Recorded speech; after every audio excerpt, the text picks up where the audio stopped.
The implications of these resolutions are that, one, there shall be no KCPE for the year 2020. Number two, the 2020 Standard 8 and Form 4 cohorts will sit their examinations later in the year of 2021.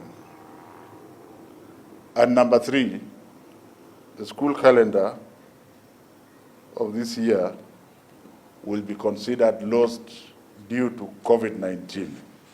To ensure learners are engaged, the Ministry of Education will enhance remote learning, online, distance, and e-learning, and explore other innovative approaches to promote equity. Teacher training colleges and TVET institutions will be allowed to reopen from September, subject to very strict adherence to COVID-19 protocols. And you may ask why. These institutions, if they have good managers, can regulate the numbers in their presence. The Ministry of Education will in due course issue a comprehensive circular on reopening dates, when the Kenya National Examination Council will issue revised examination timetables, which again may not be cast in stone.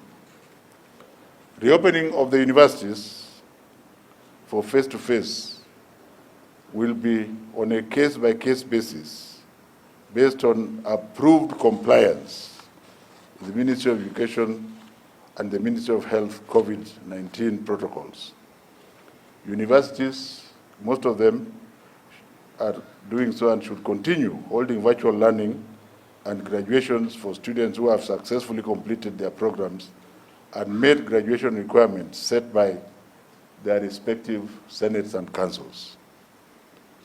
Universities should consider phased reopening. Actually, they must consider phased reopening, because we are going to inspect